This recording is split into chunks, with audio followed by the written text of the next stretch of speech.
Hello, innovators, and welcome to another episode of the Jens Heitland Show, where I connect the dots of innovation and entrepreneurship with my guests. Today's episode is a HIQA episode, and HIQA stands for Human Innovation Questions Answered. And today's topic is how do I manage stakeholders the human way? And I came up with this topic because I was in a conversation around innovation ecosystem development inside of a corporation, and a big discussion kind of happened around the whom do we involve and how do we involve people and how do we find out whom we should involve. So it's kind of what are the different stakeholders and how do we do that? And I thought I will bring the questions and reformulate them into this HIQA episode today so that I can share a little bit of what I talked with that person. So how do I manage stakeholders the human way? Find the right stakeholders is a key part, starting with the first part, mapping them out and understanding who are the stakeholders you want to engage with. Then the second part we discussed was building relationships and how important it is and how you're going to do that. And then we cover collaborate with stakeholders. So how do you collaborate? How do you bring the relationship to the next level that you can kind of bring value in the collaboration with the stakeholders? So these are the topics we cover in today's HIQA episode. Let's get into it. How to map stakeholders the human way. I know a lot of organizations, a lot of consultants working with stakeholder mappings in different ways. What I always do is linking the human aspects to the stakeholder mapping. It's not about just having let's say a mind map or something where you map out all the different stakeholders. You need to go deeper into the human element. So what I always do is imagine you have, if we take the innovation ecosystem as a topic, which is like implementing an innovation ecosystem requires you to have an understanding of who needs to be involved in which way. So you put this, imagine you have a big mind map in front of you. The center of this mind map is basically the project, if we call it project. So we want to build an innovation ecosystem in this company. And then you map out who is kind of involved in this. You look into internal and you look into external. And that's what everyone is doing with stakeholder mapping. So you go deeper. So you say, let's say you have the steering committee in a large organization, you have different employees and different organizational parts of your organization that are involved. Externally, you will have different partners, maybe clients, maybe. So you go more into that details. Then what you look, if you say the center part of this mind map is the project team, is what you want to do. Then you look into how far away are these different people. Let's imagine there's the CEO of the organization. How far away is the CEO compared to the steering group members? Maybe he is part of the steering committee, maybe he's not. So you put basically a relation to the distance of the project as number one step. So mapping out all stakeholders, then putting them into how far away are they right now from this project, from this initiative. And then you look into, from a priority perspective, how important are these stakeholders for the success of this project or this initiative. And if we keep the CEO as an important stakeholder, we say this person is extremely important. Maybe it's the CFO, maybe it's a legal person, maybe it's an external person. Then you look into, okay, these are key priority people inside of this ecosystem. And then you say, okay, how far away are they? And how do we get them closer as the next step? So you have in the center is your project team and your initiative, and then you have all stakeholders mapped out around it. And then you look into how far away are they. So if the CEO is far away and you need to have him closer, then you look into how do you build strategies that helps the CEO to get closer to this project, to this initiative. Same with all other stakeholders. So you'd always look into it from a perspective of getting this person closer.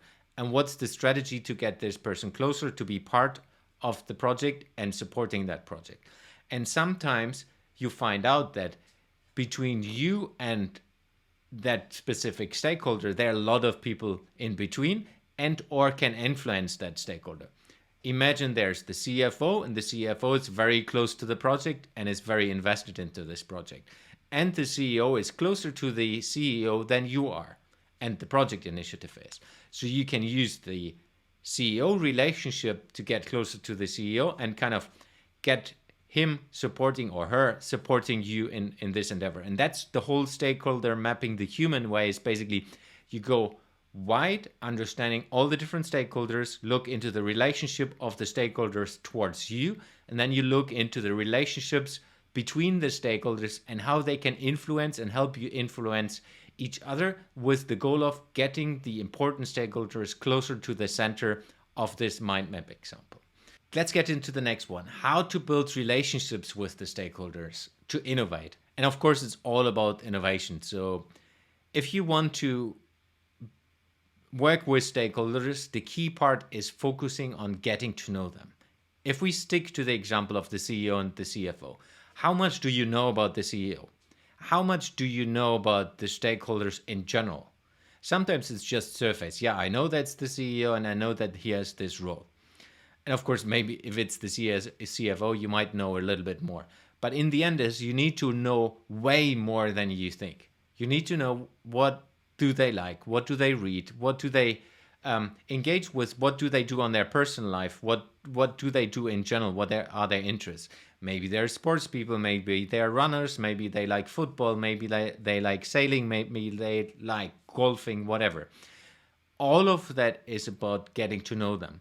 And if you then engage with them, you focus on listening. You focus on listening to that person, engaging with that person to truly understand them, because we all like to talk about ourselves and we all like to be seen from other people. CEOs in the same way like we are, in the same way like anyone else in the whole world. So it's about spending time with that person and or getting someone else helping you to spend time with that person, and then listening. Value their background and their knowledge. It's not just listening, it's acknowledging them, their value and their knowledge they have, and don't focus on asking. So when you work with stakeholders, it's not about asking to them to give towards you. It's also what can you do to them. And that's where we go into one of my big principles, is how do you create win-win situations between the different stakeholders, but as well between your initiative and the different stakeholders. So if we take back the example with the CEO, what is the value for the CEO and the company, because this person is responsible for the company, to do this initiative? If you're not able to articulate the value to that person and the organization, you will not be able to convince that person to kind of work with you, to support you. So it's then again on an individual level, because we're all humans, we all kind of look for an incentive for ourselves, that you need to go deeper. And that's why the stakeholder mapping is so important. And then going deeper again for understanding, listening, researching them, and truly understanding how can you build a relationship with that person, which is longer focused than just how can you get this person to support you. If you focus on true relationship management with the different stakeholders over years, even if it's a smaller project, and I can tell you, I am still in relationships and in contact with people who have been in steering committees, I don't know, 10 years ago, in projects I was running.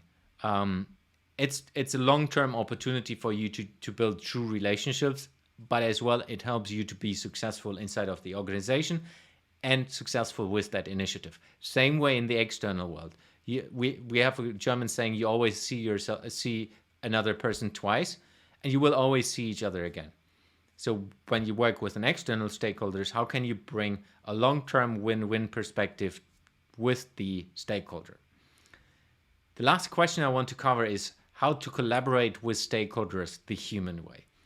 And for me, it's built up on the other two topics, but it's really all about giving them the understanding of why do you want to involve them? Why do you contact them? Why do you reach out to them in the first place? And being transparent with that. It's very, very easy to be transparent with the CEO. It's important for us that you're involved because of XYZ. It's important that we engage the local authorities in a specific thing because of XYZ.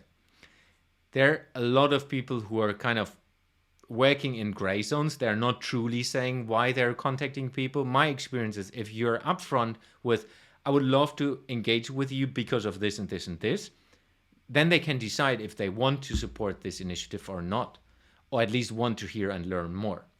And then you start building that relationship where you go into that. So if you're saying, yes, I would love to hear more, then invite them to contribute.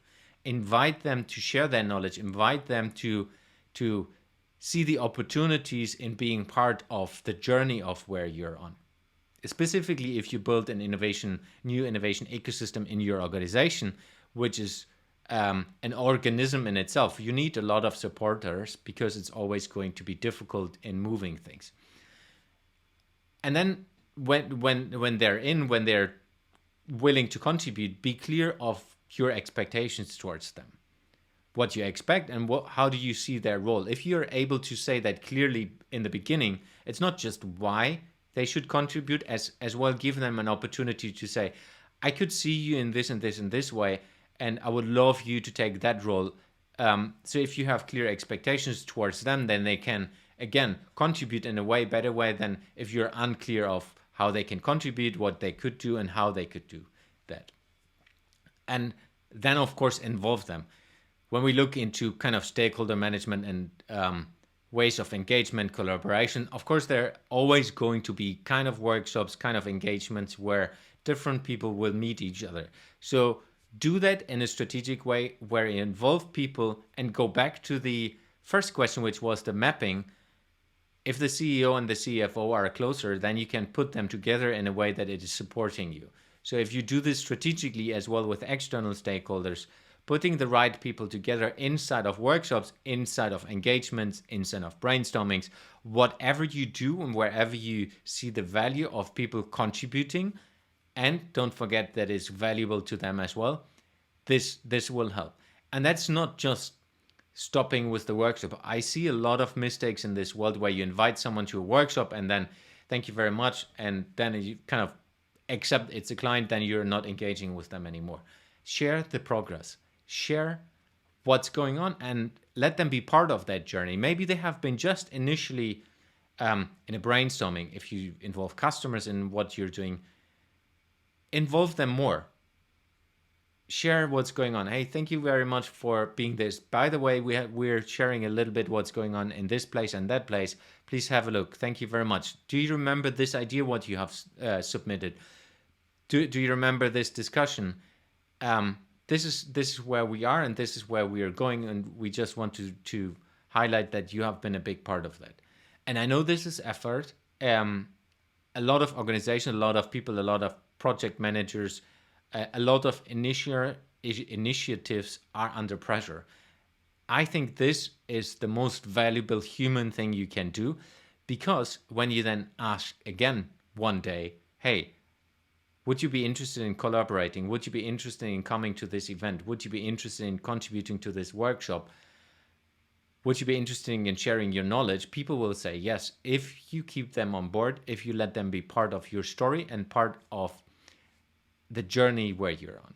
So this was the episode, How Do I Manage Stakeholders the Human Way? If you have questions, please reach out to me. If you have topics you would like me to cover in one of the HIQA episodes, please reach out and I'm happy to include them in one of the future HIQAs.